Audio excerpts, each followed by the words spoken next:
El 17 de febrero del año 1997, la revista Época publicaba un artículo en el que se hacía eco del llamado Informe Aladino, elaborado por un grupo de colaboradores de Fernando García, uno de los padres de una de las niñas de Alcácer, en este caso Miriam, y era un documento que recibía ese nombre porque en él se mencionaba la famosa alfombra o moqueta, uno de los grandes misterios del caso Alcácer.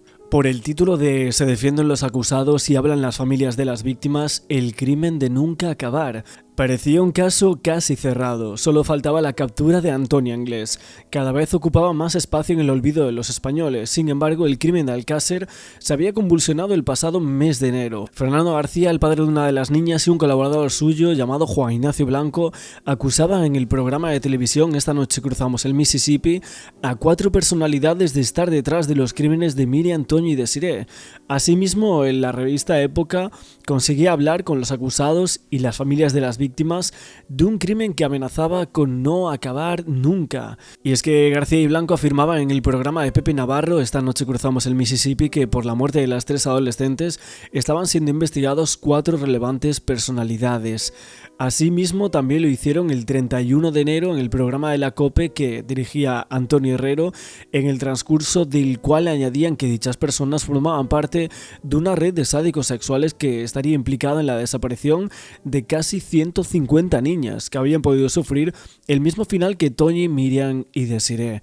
Y mientras las acusaciones continuaban, la respuesta de los señalados no se hacía esperar. El primero fue el productor de cine José Luis Bermúdez de Castro, que decía: me enteré de la noticia cuando volví a casa de cenar y me lo dijo mi hermano. No me lo podía creer. Decidí actuar rápidamente y media hora después de emitirse el programa ya había interpuesto una querella en el juzgado de guardia. El productor cinematográfico, que aseguraba no conocer a los otros acusados, afirmaba que compartía el dolor del padre, pero que lo que le habían hecho era irreparable, que su familia ya estaba sufriendo mucho. Luis Solana también calificó a través de su secretaría las acusaciones de cosa de locos. En términos similares expresó también el exgobernador civil de Alicante, Alfonso Calvé, al cual habían acusado, y que la revista Época también comentó acerca de estas excusas que dijeron. Decía: las excusas que no vi pero me contaron no sirven para nada, la querella sigue adelante. Otras personalidades aludidas por Fernando García y su colaborador Juan Ignacio también habían salido a la opinión pública para criticar la versión del crimen que estos estaban haciendo. Francisco Granados es delegado del gobierno de la Comunidad Valenciana cuando se produjeron los crímenes. Mientras tanto, Fernando y Juan Ignacio Blanco defendían sus investigaciones y aseguraban que en breve demostrarían sus afirmaciones. Sin embargo, y a pesar de los intentos de varios medios, fue imposible contactar con ellos en esos momentos. Toda la polémica creada fue brutal y obviamente Pepe Navarro, el director del Mississippi, restaba importancia al chaparrón de críticas. Decía: parece que por haber dicho aquellos nombres todo lo de Alcácer es mentira. Esta es una investigación seria y fiable, o al menos digna de tener en cuenta.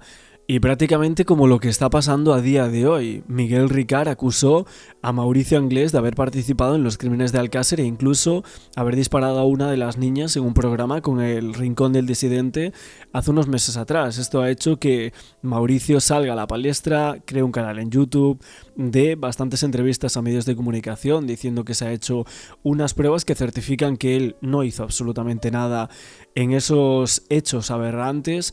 Y aquí, básicamente hace muchos años, cuando fue lo del Mississippi, el periodista Pepe Navarro pues también pidió disculpas, dijo que nunca debieron decirse aquellos nombres, que era la norma del programa, y aclaraba en que el programa no había metido la pata, sino que lo había hecho uno de sus invitados, en este caso Fernando García y Juan Ignacio Blanco. Yo creo que no se lanzan alegremente. También hay que comentar que hay más personas que están siendo investigadas. Podemos hablar de un productor de cine que vive en La Moraleja, al igual que Alfonso Calvé, con altos cargos políticos, y estamos hablando de personas con un poder económico grande que están siendo investigadas en estos mismos momentos, no solo por las fuerzas de seguridad, sino también por los servicios de espionaje del ejército, como es el CSIC, y eso es una realidad incontestable. Bueno, creo que ya alguna vez hemos apuntado esta historia y no sé cómo se las apañó este hombre, y ahora sí que me lo sé, que lo mandaron de gobernador a Alicante para que nadie le pudiera poner las manos encima, y siguieron haciendo de las suyas. Hay que hacer mención a algunos detalles de personas muy importantes que yo creo que Están todavía a tiempo, sinceramente, de dar explicaciones públicas.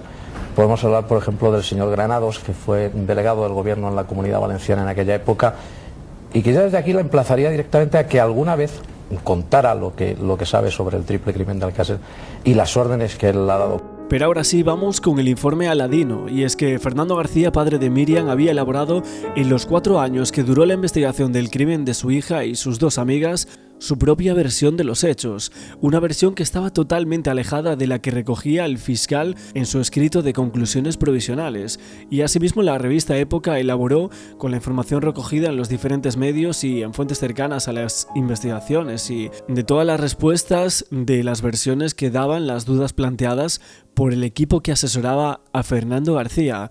El primer punto era la pregunta de ¿existió alguna vez la alfombra del 1.000.000 de pesetas?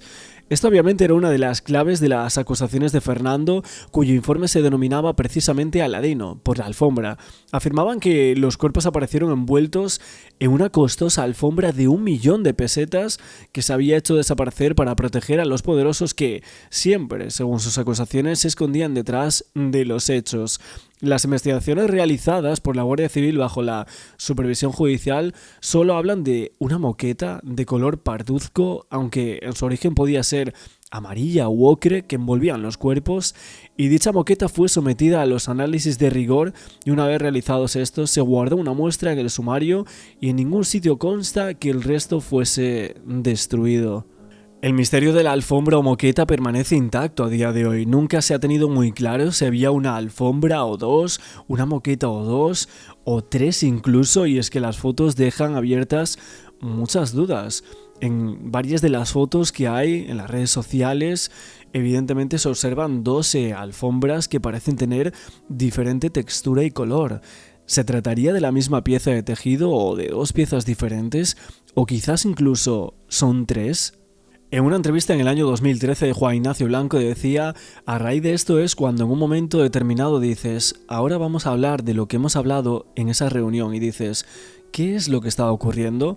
En el Ministerio del Interior se está investigando a fulano, mengano y demás, y es una realidad como un templo, porque se les está investigando. ¿Qué es lo que ocurre? En el momento en que tú dices eso, sale el Ministro del Interior y dice que eso es mentira, y dices, ¿pero cómo que eso es mentira, pedazo de...? Te entran ganas de ir corriendo, ir al Ministerio de Interior, coger a alguien por el cuello y estrujárselo, dice. No es mentira, y ya está. Y entonces dice que se lo han inventado, y ya está, y te lo has inventado. Entonces dices, no, oiga usted, es que antes de hablar y antes de decir nada, se ha trabajado mucho, y si quisiésemos hablar del por qué se nombra a esas personas, los datos están, los estudios están, y hay un informe además muy curioso que uno de los compañeros que trabajaba con nosotros lo tituló El informe Aladino, por lo de la alfombra. Y es que no fueron pocos los medios de comunicación que cubrieron la información de la aparición de los cuerpos de las niñas de Alcácer, que se referían a que en la fosa apareció una alfombra bastante nueva, nada de un trapo, como el que aparece en las fotos adjuntadas en el sumario. Pero ¿de verdad se hicieron esas fotos la tarde-noche del 27 de enero de 1997? Es que hay muchas personas que apuestan a que no, que jamás se aportaron los negativos para comprobar el orden de la secuencia de las imágenes. Esto no podía estar más borroso. Pero volvemos a la alfombra. La presencia de la alfombra en la fosa de la Romana es uno de los aparentes y múltiples absurdos del caso Alcácer.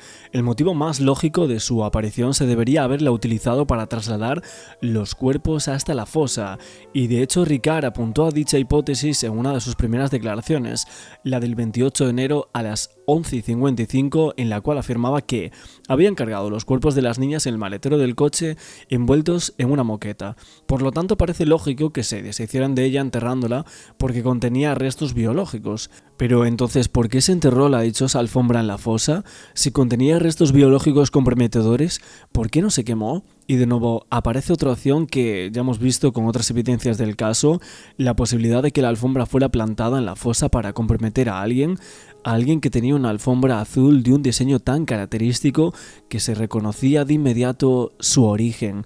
En el folio 482 del sumario se describe la famosa alfombra del siguiente modo. En la muestra número 8 había una bolsa conteniendo la alfombra de color marrón oscuro. Parecía ser que entonces sí que era una alfombra, aunque no azul. Una vez analizada por el INT, se emitió un informe anunciando que en diferentes porciones de la alfombra no se detectaba actividad fosfatásica, no se visualizaban espermatozoides y el estudio de las peroxidasas era negativo. Pero en diferentes porciones, las muestras se tomaron de forma aleatoria o de las zonas concretas de la alfombra en las que había manchas que pudieran ser o de sangre o de fluidos corporales. Se describió la alfombra como de color verdoso y parduzco oscuro, de apariencia sintética, con fibras cuyo aspecto recordaba a las fibras de nylon. Pero, en realidad, ¿de cuántas alfombras estamos hablando? En unos informes verdosa parduzca y en otros marrón oscuro e incluso azul. ¿Cómo puede haber tantos cambios?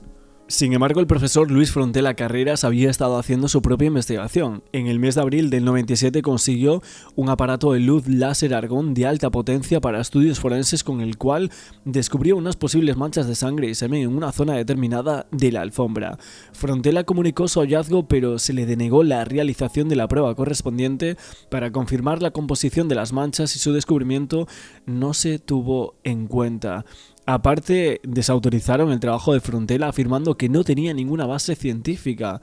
Así, la presidenta de la asociación Clara Campoamor, Blanca Estrella Ruiz, estaba indignada porque Frontela no hubiera comunicado que estaba realizando un nuevo informe sobre la moquefombra. Decía, ¿quién sabe si por esto no saldrá un asesino en la calle? Frontela entrará a la cárcel.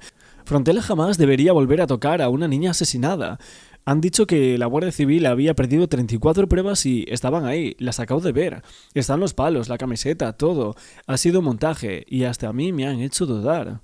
José Carboneres Álvarez, el controvertido funerario de Alberique, declaró en el juicio que la alfombra estaba debajo de ellas, dentro de la fosa y ellas encima, que la alfombra era de color azul, que sin lugar a dudas era de azul. Cuando le enseñaron la moqueta para que la reconociera, se hizo un lío. Decía que creo que esa es la alfombra, pero el azul pareció allí un poco más claro, que la alfombra la vi azul ahí y es esa, o por lo menos igual. Y que la misma creo que es la que salió de la fosa. Bueno, yo qué sé, pero a mí me parece que era esa. Era muy fuerte, intentamos sacarla y no se sacó, pero yo la vi más azul. Vamos, que repite que era azul, azul, azul unas 500 veces, pero allí le enseñan una marrón y dice que era esa. Para Fernando García la cosa estaba clara. Habían quemado la alfombra y la que era la verdadera en las dependencias del cuartel de Patraix en Valencia. Se lo había reconocido el mismísimo jefe de la UCO, el teniente coronel de la Guardia Civil Antonio Carrascosa. Lo que implicaba que, vaya usted a saber qué alfombra le habían entregado a Frontela. Sin embargo, este señor lo negó todo en el juicio, afirmando que Fernando García le había dicho que el nombre del dueño de la alfombra, añadiendo que se dedicaba a coleccionar alfombras persas. Manuel López Almansa, abogado de Ricard, le pidió que revelara el nombre, pero Mariano Tomás, presidente de la sala, se opuso para proteger los derechos de las personas. Por su parte, Fernando declaró en un receso de la vista que Carrascosa era un mentiroso, por negar lo de la alfombra y por afirmar que le había ofrecido ayuda, lo que era falso. Como podemos ver en el ejemplar de las provincias del viernes 31 de enero de 1997, Fernando García no era el único en creer que la alfombra había sido quemada. En un artículo firmado por Teresa Laguna podemos leer, por otra parte, fuentes de toda solvencia confirman al periódico Las Provincias que miembros de la Guardia Civil de la 311 Comandancia quemaron la moqueta, en la cual aparecieron envueltos los cuerpos de Desiré, Toñi y Miriam. Hablemos de esas alfombras porque parece que hay datos. La persona que dirigió estas investigaciones, el teniente coronel de la Guardia Civil, don Antonio Carrascosa, tuvo una entrevista con don Fernando García. Yo creo que él, mejor que nadie, nos lo puede contar. Es una de las cosas que le pedí, que quería ver esa alfombra, que yo quería verla.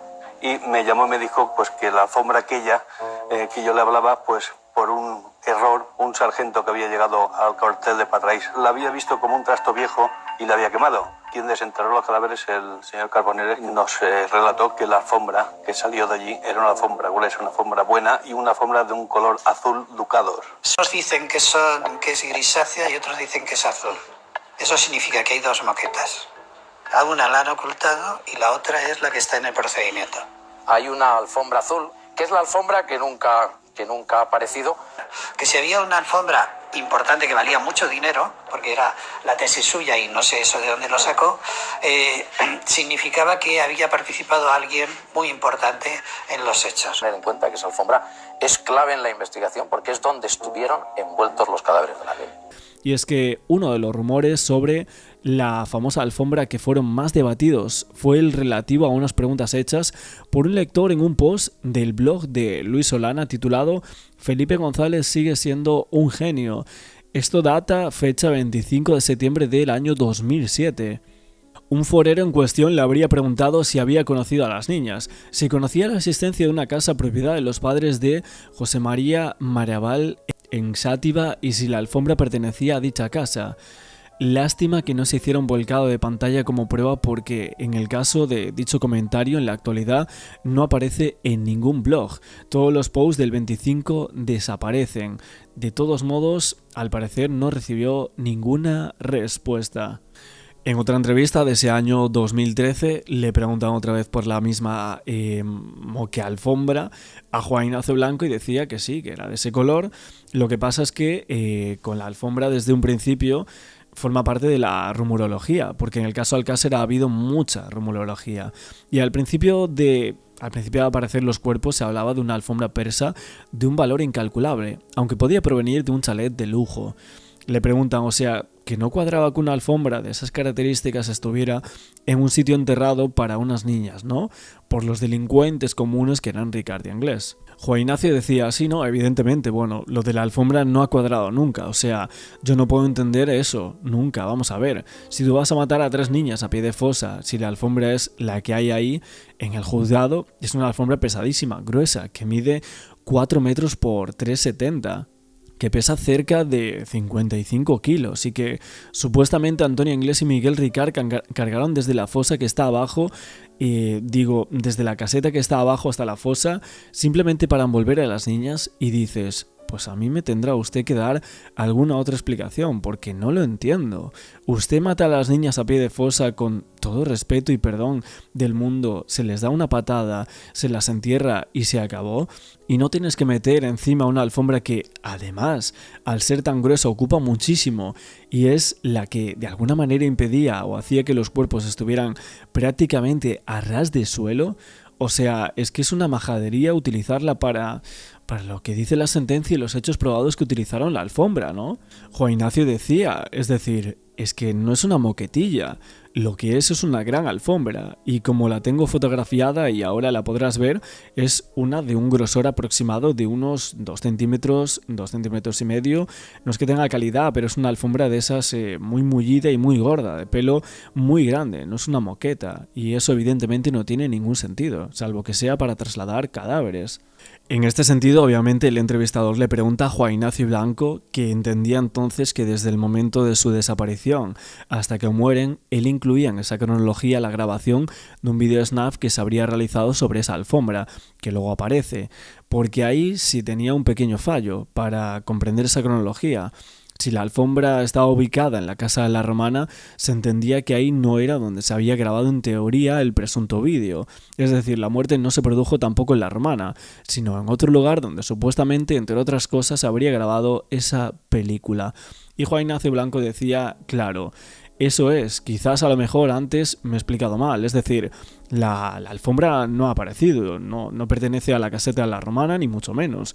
Eso es lo que dicen ellos, evidentemente, y que Antonio Anglés y Ricard se la tenían que llevar cargando hasta la fosa para esa situación. La alfombra cumple una misión que es muy clara, que es el transporte de los cuerpos, es decir, los 3 cuerpos, y eso se ve clarísimamente en la única foto que hay con los 3 cadáveres dentro de la fosa. Forman un bloque que está separado por grietas del resto de la tierra, es decir, es un bloque que se ha desenterrado en bloque. Se ha utilizado esa alfombra como medio de transporte para poder transportar esos cuerpos.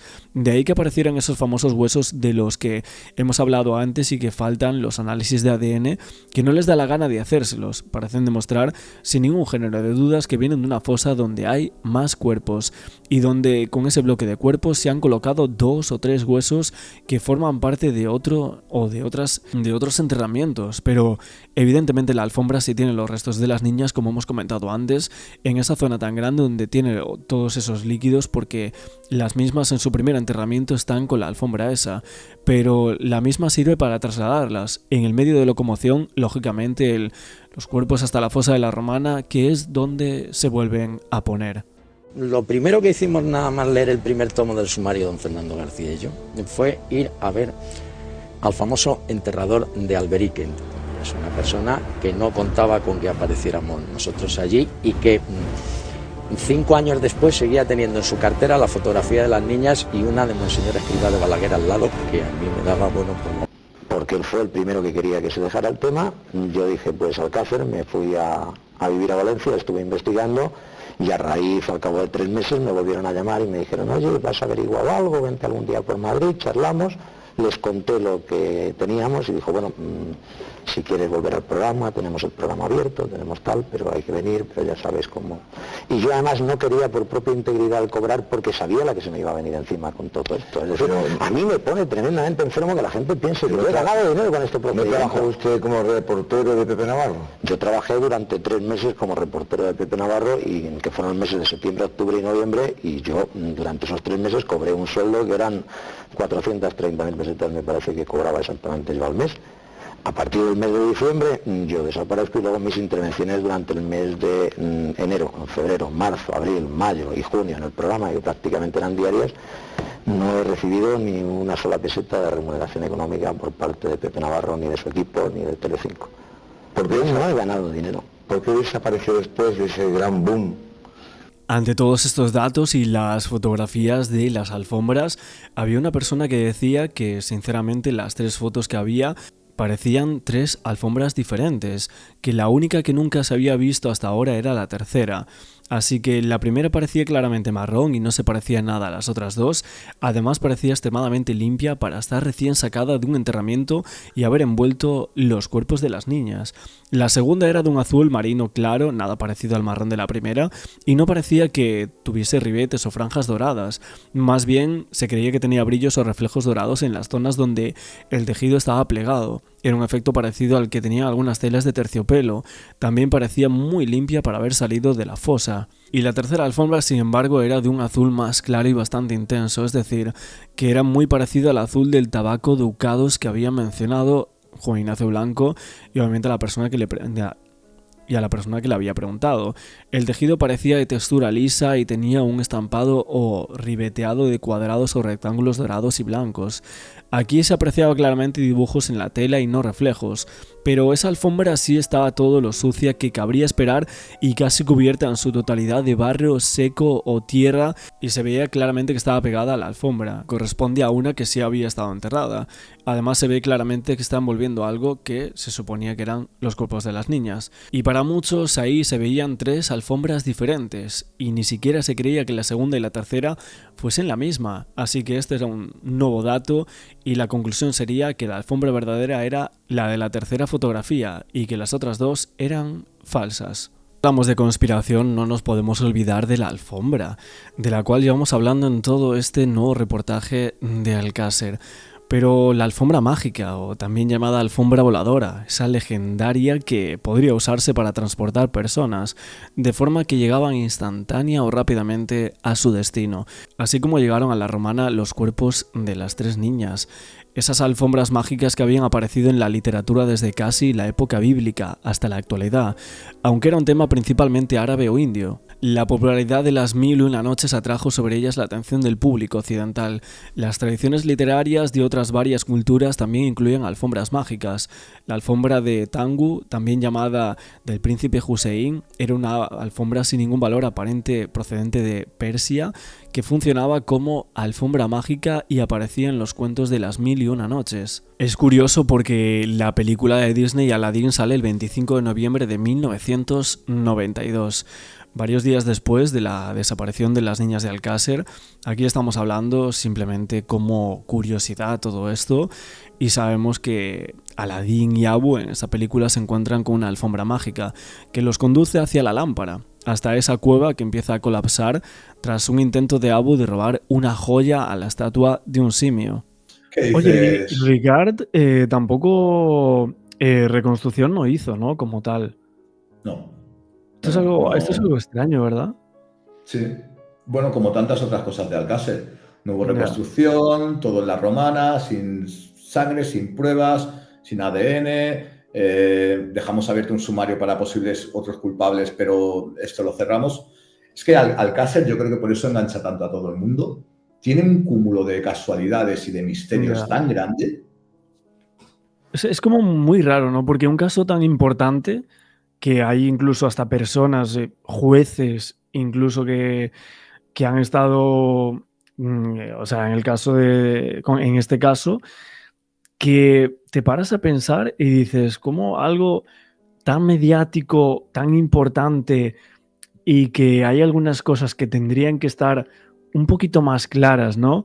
Que se hubiese investigado más, las autopsias que se hubiesen hecho de otra forma, la aparición de Frontela, evidentemente, que es otro punto, pero lo que estamos comentando ahora de si hubo otro enterramiento, de si se cometieron aquí o allá los hechos, que ni siquiera hay certezas de eso, es como que hay demasiadas cosas, demasiados cabos sueltos en un caso tan importante como lo es Alcácer.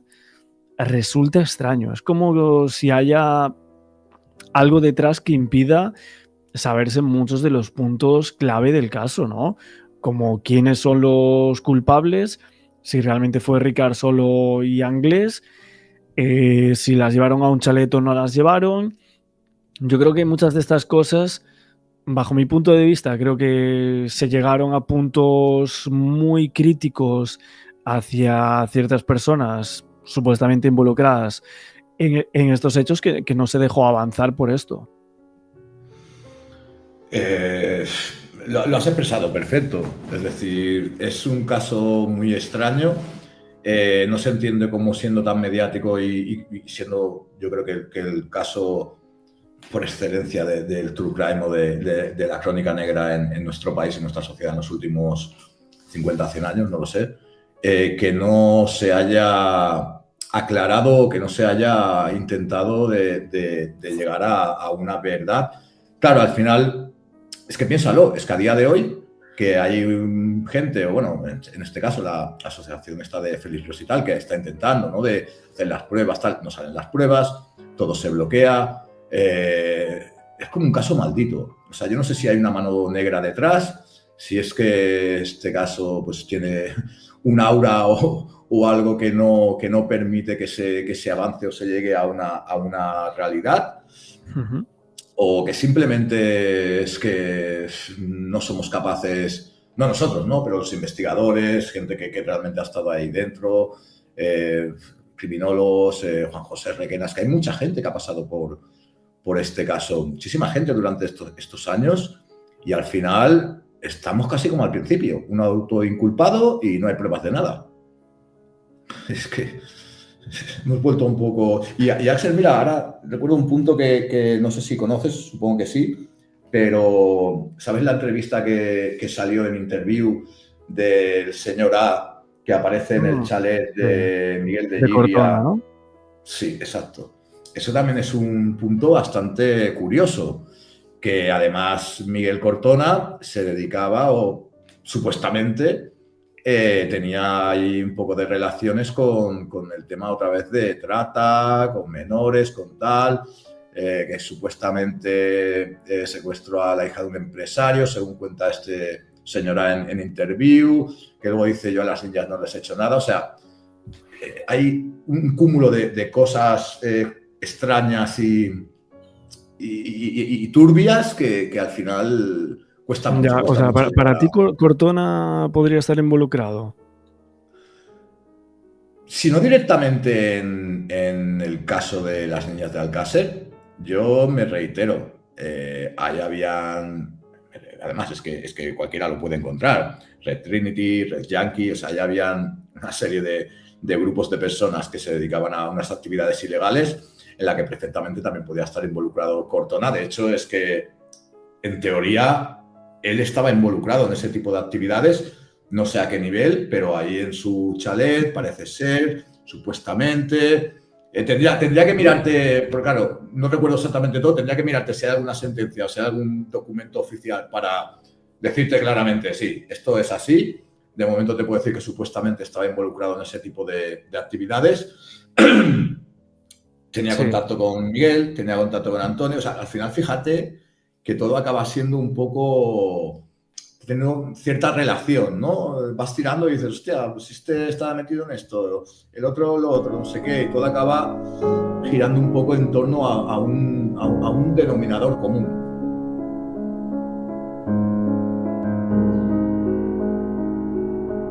El punto número 2 que se comentaba del informe era por qué no había restos de sangre y semen en los cadáveres. Y es que las hipótesis del padre de Miriam, Fernando García, apuntaban a que no se halló el resto de ninguno de estos dos fluidos porque los cuerpos fueron lavados para ocultar las pruebas antes de ser enterrados. Las pesquisas policiales apuntaban en otra dirección. Los cuerpos no fueron lavados por los criminales, sino que el largo tiempo, 74 días que pasaron enterrados a poca profundidad hasta su descubrimiento, así como la lógica putrefacción de los cuerpos, borraba cualquier resto de esperma o sangre, y así los forenses sí fueron capaces de encontrar en el cuerpo de las niñas varios pelos púbicos de terceras personas, los presuntos asesinos. También se preguntaban el por qué no aparecían grandes cantidades de sangre fruto de las torturas en el lugar donde supuestamente se produjo el crimen.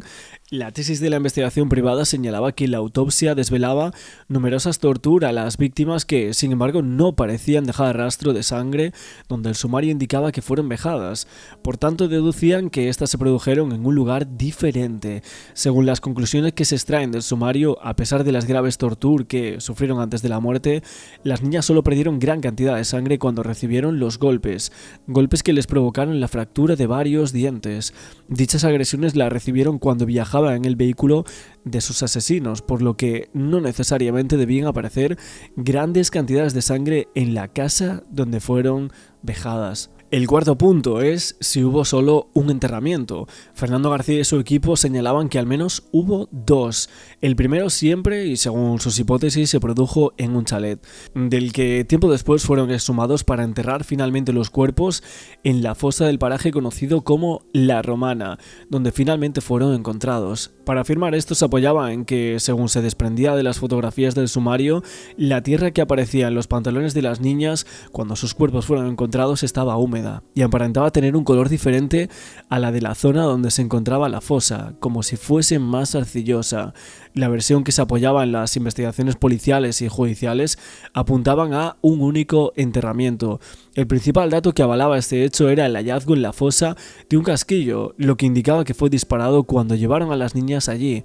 Y sobre la polémica de la tierra, las fuentes consultadas apuntaban a que el cambio de color que se reflejaba en las fotos no era sino el fruto de las lluvias que se registraron en aquellos más de 70 días en que permanecieron enterrados los cuerpos. Y llegamos con Ignacio a un lugar y nos cuenta una persona, aquí en un chalet habían unas personas jóvenes de unos 20 y tantos años que me olían mal.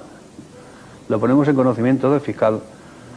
¿De qué etapa está hablando usted? ¿De qué tiempo? ¿Al desaparecer las niñas o recientemente? Estas personas tuvieron desde el verano del 92 alquilado el chalet y desaparecieron exactamente cuando desaparecieron las niñas. Al desaparecer las niñas, ellos desaparecieron y ya nunca más se les vio por allí. Lo ponemos en conocimiento del fiscal general de Valencia, señor Beltrán, quien instruye el caso, y hace unas averiguaciones y dice que las personas allí eran unas personas muy respetables. Y de las personas respetables como estas, que muchas veces se habla, quien más respetable de este grupo está buscado por 27 años de cárcel. Los tres individuos del chalet estaban decían buscados. que eran tan santos cuando finalmente la Fiscalía abrió averiguaciones, se comprobó que los tres tenían orden de búsqueda y captura y el que menos tenía porque había dos buscados por asesinato y el otro estaba en busca y captura por quebrantamiento de condena porque tenía una condena pendiente de 27 años de cárcel.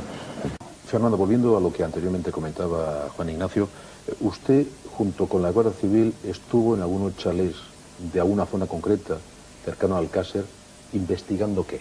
¿Es cierto que usted visitó esos chalés en algún momento? Sí, lo que pasa es que hubieron algunos que no, por más que lo pedí. ¿Pero qué buscaban en esos chalés? Buscábamos de todo, buscábamos hasta incluso algunas sectas satánicas. ¿Encontraron un indicio? ¿Encontraron algo? No, porque ¿Por hubieran qué unos algunos chales concretos? Porque hubieran algún, no sé, porque me llevaban allí, ¿no? Porque habían indicios racionales de que allí podrían haber cosas. ¿De esas investigaciones no se hace referencia en ningún momento en el sumario? No, nunca jamás. ¿Por qué? Jamás. No lo sé, yo también me lo pregunto. Lo que sí que está claro es que hubieron algunos chales a los que no tuvimos acceso, de ninguna de las formas. Ni yo ni la Guardia Civil. Otro punto más era el por qué en el coche de Ricard no había rastros de tierra de la Romana ni de sangre de las víctimas. Pero según las investigaciones del equipo privado de Fernando García, si el famoso Opel Corsa de Ricard hubiese sido utilizado en los hechos, esto hubiera tenido rastros de sangre de las víctimas y en los bajos del mismo de la tierra de la zona donde fueron encontrados los cuerpos. Sin embargo, los análisis a los que fue sometido no hallaron nada de esto. Por esto deducen que ese no fue el coche usado en el crimen. Sin embargo, el sumario no valora esa ausencia de rastros en el vehículo del único detenido, ya que el análisis del mismo no se produjo hasta un día después del hallazgo de los cadáveres, es decir, más de 2 meses después de que se produjeran los hechos. El sexto punto sería el por qué no aparece parte de las diligencias de búsqueda en el sumario. Fernando consideraba una irregularidad total el hecho de que la Guardia Civil no remitiese al juzgado de Alcira, que instruía el sumario por el crimen, todas las diligencias previas realizadas hasta el hallazgo de los cuerpos de las niñas. Según él, este hecho era una prueba más de los numerosos obstáculos que se estaban poniendo a la investigación. En el sumario, sin embargo, sí aparecían las consideradas diligencias relevantes para la investigación, es decir, aquellas que tuvieron como hipótesis la muerte violenta de las niñas, y de todas formas, según lo que decía la revista Época, el resto de las diligencias se conservaban en dependencias de la Guardia Civil.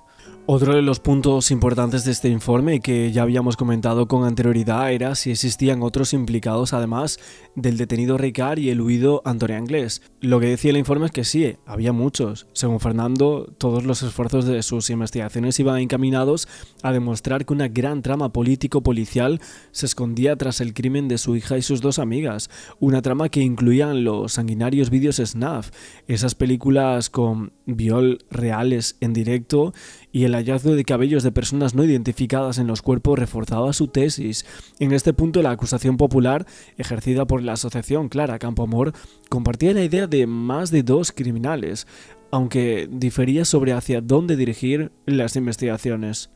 Vamos a ir ordenando algunos datos nuevos de los que disponemos. Vayamos por partes.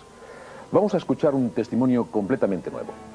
El del cabo paracaidista José Antonio Valeriano, quien durante años fue guarda jurado de la discoteca Color, lugar hacia donde se dirigían las niñas Miriam, Toñi y Desiré la última noche que se las vio con vida. Este hombre dice que hay más implicados. Afirma que 48 horas después de la desaparición de las niñas, a él ya le dijeron que estaban muertas y enterradas. Escúchenlo. Me enteré 48 horas después de que desaparecieran por mediación de un conocido que se llama Padilla, que se lo contó otro amigo suyo que se llama Eduardo, y a la vez un tercero que se lo contó a Eduardo, y me dijo que sabía dónde estaban las chicas y que estaban en una zona de Sierra Mar y Chivago River, y que se encontraban en esa zona, que estaban en una casa que tenía un pozo, que tenía un árbol, que estaba vallada, y que frecuentaba a un hombre con pelo blanco. Tenemos con nosotros a José Antonio Antequera. José Antonio, buenas noches. Buenas noches. Es el periodista de La Opinión de Murcia, que publicó la primera entrevista con José Antonio Valeriano, con el nombre que acaban de escuchar ustedes. José Antonio, ¿cómo te llegó esta información? ¿Cómo llegaste a estar en contacto con este hombre? Pues en este caso la información nos llegó de forma bastante casual, ¿no? Nosotros estamos haciendo un trabajo rutinario en el batallón de instrucción paracaidista de Jabalí Nuevo. Estamos haciendo unas fotos cuando de repente pues, nos llegó el cabo Valeriano y nos dijo que él había sido guardia de seguridad de la Color y que tenía cosas que contar. Nosotros nos pusimos en contacto con él y bueno, ahí empezó un poco todo. ¿Cuál es tu opinión de que de pronto 4 años más tarde este hombre desate esa fuerza que desata y esas declaraciones que ha hecho? Bueno, a lo largo de nuestras entrevistas con Valeriano, él siempre se mostraba como muy apesadumbrado, ¿no? Como si le pesara sobre su conciencia el saber cosas que no se han investigado suficientemente. Entonces, bueno, él siempre mostraba esa inquietud y que quería hablar y que estaba dispuesto a llegar hasta el final, incluso a declarar ante la Audiencia Provincial de Valencia el día del juicio. pero cualquier persona podría acercarse hasta un periodista y decir que sabe datos. ¿Qué te hizo creerle? Bueno, en este caso concordaban muchas cosas. Él no lanzaba campanas al vuelo, sino que daba nombres y apellidos, daba lugares, daba datos, y entonces todo esto fue lo que nos fue abriendo la línea de investigación. Entonces fuimos corroborando todos estos datos y efectivamente hay algunas cosas de las que él dice que aparecen en el sumario, otras cosas no, pero que bueno, todo esto yo creo que se debería de investigar, cuanto menos, ¿no? Vamos a seguir escuchando lo que nos ha dicho el hoy cabo paracaidista José Antonio Valeriano. Fuimos 6 personas, Eduardo, Padilla, yo, otro vigilante jurado llamado Rogelio y otro vigilante jurado llamado Gregorio y el propietario de la discoteca. Entonces nos dirigimos hacia la presunta casa.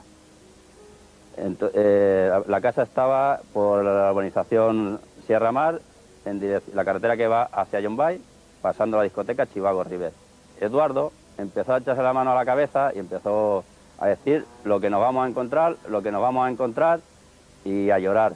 Y a empezar a hacer así, lo que nos vamos a encontrar, lo que nos vamos a encontrar, muy nervioso, llorando casi, y lo que nos vamos a encontrar muchas veces repetidas. Ante esta situación,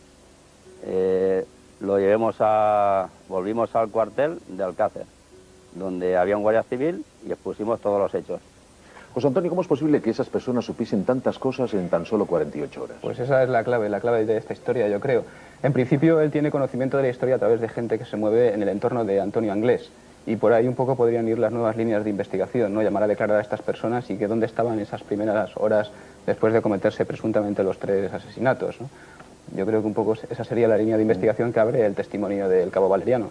¿Alguna vez habló de quiénes pudieran ser los criminales? Bueno, él siempre ha dado nombres y apellidos. Ya en el vídeo él está diciendo nombres, está acusando a personas concretas y yo creo que no se esconde ante nadie y que está dispuesto a llegar hasta la Audiencia Provincial de Valencia, digo, si es necesario. Pero volvamos a escuchar a José Antonio Valeriano, que ha hablado en profundidad con nosotros sobre este asunto. Escuchen. Eduardo se llama Eduardo Almarcha y pudiera tener relación, ya que este amigo suyo, que está buscado por la policía por 3 asesinatos, se lo ha contado a él. Por la forma en que lloraba, de todos los movimientos que hacía, lo nervioso que estaba y todo lo que dijo en ese momento, lo que nos vamos a encontrar, yo creo que lo vio, tuvo que verlo. Este hombre declaró en su día ante la Guardia Civil, ha dicho, ¿no? 2 veces. Lo más sorprendente... Hace 4 años. Sí, concretamente hace 4 años, cuando se produjeron los hechos, al tener por primera vez conocimiento, fueron al cuartel de la Guardia Civil. No les hicieron caso alguno, puesto que Padilla, la persona que le cita, una persona problemas, dijo que ante la Guardia Civil no iba a declarar nada. Y posteriormente, esas 6 personas que él cita, entre ellos el propietario de la discoteca Color, volvieron nuevamente al cuartel de la Guardia Civil a decirles que habían estado en un chalet donde decían que estaban las niñas asesinadas, y la Guardia Civil hizo caso omiso de esa situación, al menos aparentemente, porque lo más sorprendente es que 2 meses después de esas declaraciones y que la Guardia Civil del cuartel de Alcácer no les hiciera caso, se mandó a alguien de la UCO, que es la Unidad Central Operativa de la Guardia Civil, el grupo de élite de la Guardia Civil de Madrid, fue concretamente el sargento Quini a investigar este hecho a Valencia, pero esas investigaciones, como otras muchas, han desaparecido de forma irregular del sumario y no las conocemos. Otro punto más, ¿por qué no aparecía Antonio Anglés? Las afirmaciones vertidas en diferentes medios de comunicación por Fernando señalaban que la huida fue demasiado rocambolesca, todo para ser verosímil y que posiblemente no se quería atrapar a Anglés para no descubrir a los supuestamente grandes implicados en los hechos. Policía y Guardia Civil, que reconocían que se pudieron producir errores en la búsqueda de Anglés, negaban desidia en las investigaciones, basándose en que se le seguía buscando en lugares tan dispares como Uruguay, Miami, Londres e incluso en España. El hecho de que no hubiese aparecido en 4 años reforzaba la hipótesis de que quizás falleciese al saltar desde el barco en el que supuestamente huía desde Lisboa poco antes de llegar a las costas de Irlanda. Más cosas es que se preguntaban si se investigaron en su día las declaraciones de los testigos que parecían surgir en aquella época. El padre de Miriam afirmaba que no se tenía en cuenta, que los datos que habían aportado no se quisieron confirmar y que todo eso había desvirtuado el sumario, ya que no se hicieron caso a testimonios clave para él y para su equipo. El portero de la discoteca, los colmeneros, los testimonios que surgían ahora al calor de la televisión, que eran conocidos por los miembros de la Guardia Civil que realizaron las gestiones que consideraban consideraban pertinentes. Así, por ejemplo, se dejaron guiar por el portero de la discoteca Color hasta un chalet donde encontraron ropa interior femenina y preservativos. Las familias de las niñas no reconocían aquella ropa interior, por lo que se había descartado aquella pista. Y el último punto que salía en este informe aladino de la revista Época era la pregunta de por qué apareció una vértebra y otros huesos sueltos en la fosa.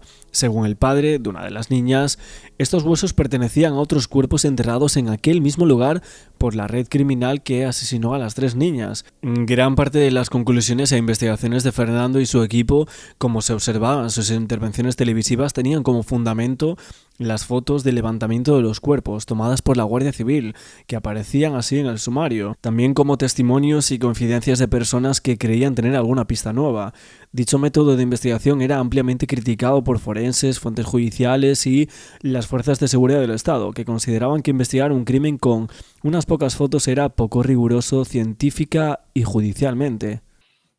Claro, a ver, al final estamos viendo aquí muchas de estas cosas, el tema de Cortona que salió en Interview. Es cierto que hubo como muchos medios de comunicación, muchos periódicos que evidentemente empezaron a hablar de Alcácer y salen muchas informaciones que, bajo mi punto de vista, creo que no son muy verídicas, ¿no?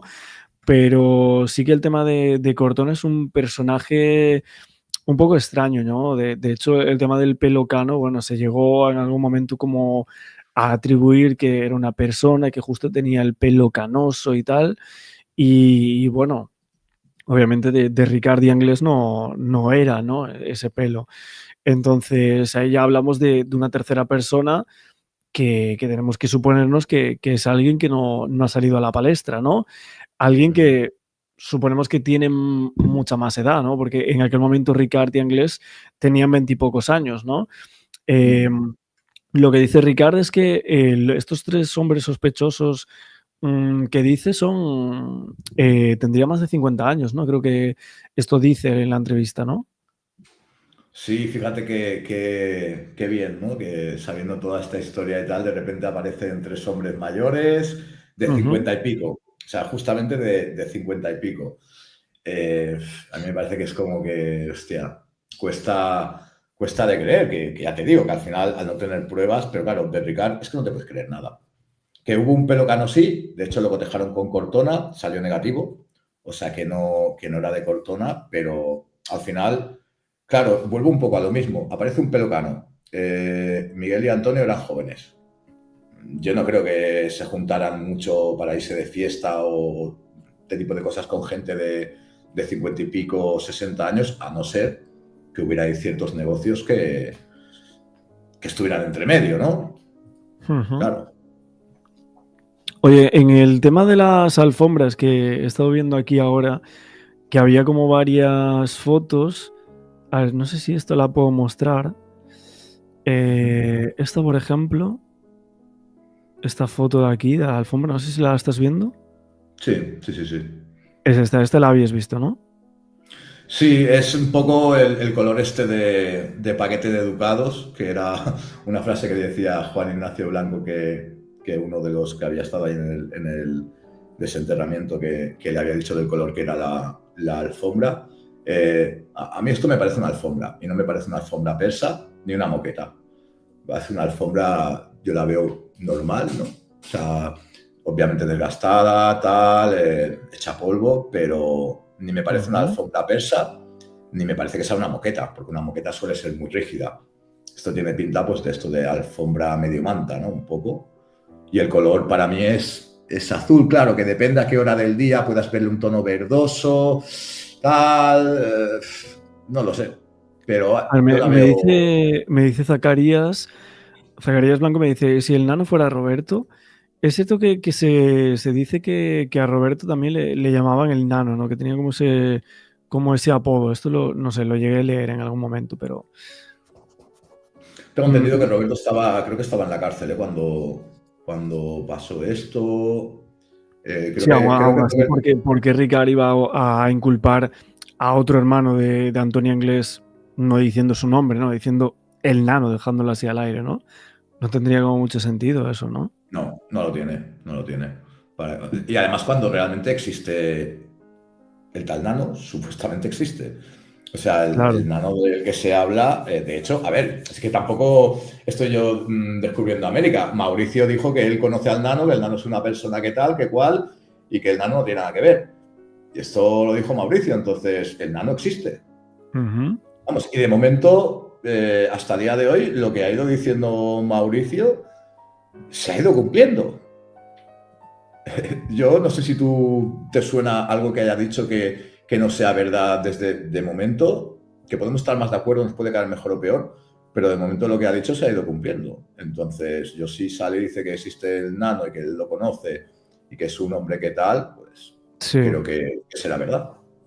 Oye, luego, esta foto aquí parece que es otra alfombra o moqueta, pero esta no es la misma, ¿no? Que estaba mostrando antes. No lo parece, lo único que veo igual, no sé si será por las luces o porque parece ser que hay es de noche y que hay un coche o algo alumbrando, creo que estaban con los 4x4 alumbrando porque se les hizo de noche y tal, pero si te fijas sí que hay una cosa que es igual que la otra, que son esas tonalidades como fluorescentes, amarillas, pero sí, aquí parece de color marrón, oscuro, la sensación que me da, pero claro, no sé si a lo mejor tenga que ver con eso, ¿no? Con la luz, o yo aquí igual una persona que tenga conocimientos de fotografía o de iluminación lo puede tener más claro, pero aún así me parece una alfombra. No me parece una alfombra persa de ni una moqueta. Me sigue pareciendo. Y de hecho, si te fijas, parece como que está como arrancada, ¿no? Como cortada mal. Si te fijas en los bordes, que está como deshilachada, como si la hubieran arrancado, quizá, ¿no? Dice, no era marrón verdosa, pero, o sea, como tal es que, por lo que he visto yo de algunos investigadores particulares, decían que podría llegar a haber hasta 3 alfombras, que serían estas 3. La primera que hemos sacado aquí, la segunda, que es la que estábamos mostrando ahora, y luego la otra, que sería un tono más azul y demás. Aún así, yo creo que lo de la foto, la última y la primera son la misma, pero sí, lo que parece es que sí que había 2, ¿no? O sea, 2 alfombras. Entonces es lo que parece. Hombre, la verdad que viendo las fotos, la de en medio parece que sea distinta. Como más grande también, ¿no? Un color más oscuro y más grande. Tampoco sería algo tan extraño y tan loco pensar si tuvieron que transportarlas, incluso que usaran 3, una para cada una. Lo que pasa que realmente eso creo que no cambia mucho, a no ser que se hubieran hecho pruebas de lo que contenían esas alfombras, que si las utilizaron para transportarlas seguramente que habrían restos y que habría ADN y no entenderé nunca por qué no sé qué hizo Frontela, no entiendo por qué no se analizaron de forma exhaustiva estas alfombras, porque al final es donde habían estado los cuerpos. O sea, más ADN y más pruebas que podían haber aquí no creo que en ningún otro lado. ¿Y en esa zona tú crees que se llegó a enterrar otros cuerpos de otras víctimas? O sea, donde la fosa de la Romana, ¿crees que sí? En la fosa de la Romana venía en lo del informe de Aladino, este que comentábamos, o sea, Fernando García y sus colaboradores hablaban del tema de esa vértebra que apareció después y demás, como que decían eso, aseguraban que pensaban que esa fosa ya se había utilizado antes. Ya no hacen falta más comentarios. Pero el que tiene que ir a la cárcel por decir estas cosas soy yo. Las personas a las que todos nosotros estamos pagando para que el día que tengan la desgracia de que a cualquiera llegado o a ti personalmente te pueda ocurrir algo, te defiendan, te ayuden e investiguen. Si cometen errores no pasa absolutamente nada, hombre, son errores, son incompetentes, como ha llegado a decir el propio director general de la Guardia Civil. Es que son incompetentes y cometen errores por incompetencia. Digo, bueno, ¿y alguno se le ha sancionado? ¿Alguno ha tenido? No, aquí nadie tiene nada. Ahora, evidentemente, el listo de la perilla que estaba en el programa ese de la Veneno y que se ha estado forrando con todo esto y que se ha hecho famoso y que es un cara y que se lo inventa todo, es a la cárcel. ¿Y han dicho el listo de la perilla? Sí, eso es lo que se da a entender, lógicamente. Aquí tiene que haber un culpable y el culpable más fácil es siempre el mismo. no vas a meter en la cárcel al padre de las niñas. Lo que yo comenté en el mismo programa sobre el señor Carrascosa es una tontería con las bestialidades, entre comillas, que dijo el padre de una de las víctimas. Pero lógicamente el juez sobresee el tema con respecto al padre, porque nadie va a meter al padre de una víctima en la cárcel. Ahora un periodistilla de estos de 3 al cuarto, que encima no tiene camarilla de compañeros que le apoyen, no tiene un medio detrás que tenga y que está solo y que incluso hasta se ponen todos muy contentos de que le puedan meter en la cárcel y que ya estamos limpiando la profesión de caraduras. Pero está usted aquí hay un medio que le está dando la oportunidad de contar su versión. Cosa que evidentemente os agradezco muchísimo y demuestra que todavía no se tiene por qué perder la fe, pero usted o tú, porque tenemos... Sí, es verdad. Es que pues sabes que desgraciadamente llevo 5 años viendo cómo me cierran todas las puertas. Y toda la gente que a mí me ha conocido en mi trayectoria profesional de mis 20 años antes sabe quién soy. Porque hay gente, evidentemente, el gran público, la gente que me ha visto en televisión, pues no me conocía, pero me imagino que los que han trabajado conmigo durante 7, 8, 9 años saben quién soy y no me he vuelto loco de pronto, ni soy un amarillista de pronto, o lo era antes también, es decir, soy un profesional normal y corriente. De alguna manera, Juan Ignacio, los medios policiales tendrían que sentirse un poco incómodos porque investigaste por tu cuenta. Yo entiendo que evidentemente en este país sigue habiendo castas en determinados lugares y evidentemente los cuerpos policiales son una de ellas. Hay que tener en cuenta que la entrada en vigor del nuevo Código Penal exige que haya un criminólogo en cada comisaría, en cada cuartel de la Guardia Civil. Van a pasar 50 años y nunca habrá un criminólogo porque no les gusta, y yo se lo puedo entender, que nadie meta las narices en sus asuntos. Pero no ocurre nada cuando nos podemos todos sentar a una mesa y reconocer nuestras equivocaciones. Es decir, los miembros de la fuerza de seguridad han cometido equivocaciones, tan graves y crasas como que su culpable oficial, que es el señor Anglés, 10 años después nadie sabe dónde está. Pero desde esa para abajo han cometido muchas. Bueno, se reconocen las cosas, no pasa nada. A nadie le ha ocurrido nada. Ahora, si yo cometo un error, que no lo he cometido, pero vamos a dar por enterado que llevado pues por la pasión, por el ánimo, por el momento o porque me equivoco o porque meto la pata, sí que lo vieron, evidentemente puedo haberlo cometido. Dice, usted lo ha cometido, usted a la cárcel. Dice, y este señor que lo ha reconocido, dice, no, ese le hemos ascendido. Dice, me explique usted, porque vamos a ver, si todo el mundo reconoce que la instrucción de ese sumario ha sido lo más nefasto que se ha visto en la historia de este país como instrucción, el juez instructor del sumario Alcácer, evidentemente lo ascendieron al año siguiente. Y dices, bueno, pero vamos a ver, si todo el mundo dice que esto está muy mal hecho, sí. Las personas que estaban al mando de la investigación de la Guardia Civil, todos han ascendido desde entonces.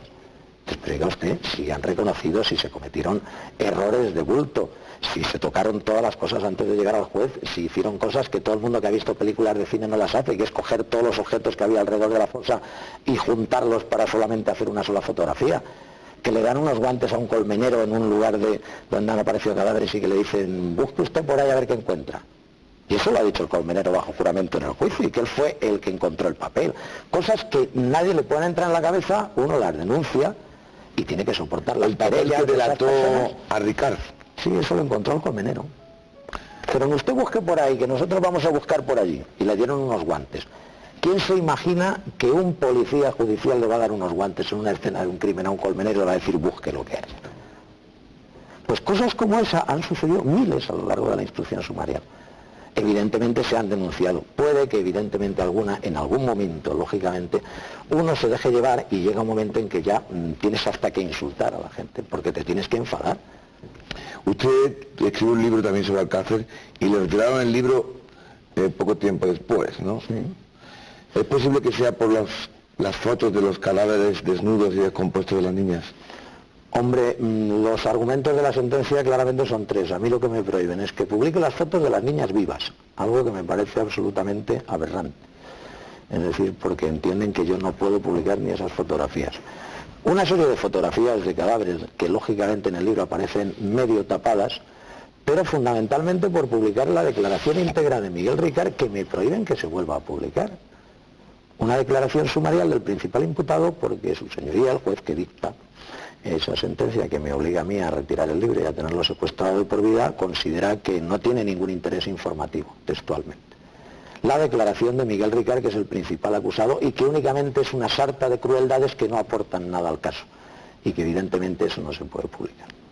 Entonces te sorprenden y dices, pero si yo no estoy publicando nada, el secretario que estaba tomando nota, pues que hubiera sido menos detallado, pero si yo tengo una declaración judicial del principal acusado y escribo un libro sobre el caso Alcácer, lo primero que tendré que poner será la declaración de este señor. Pues entienden que no, que esos documentos judiciales son secretos y que nunca pueden ver la luz, algo que realmente sorprende. Tampoco ningún medio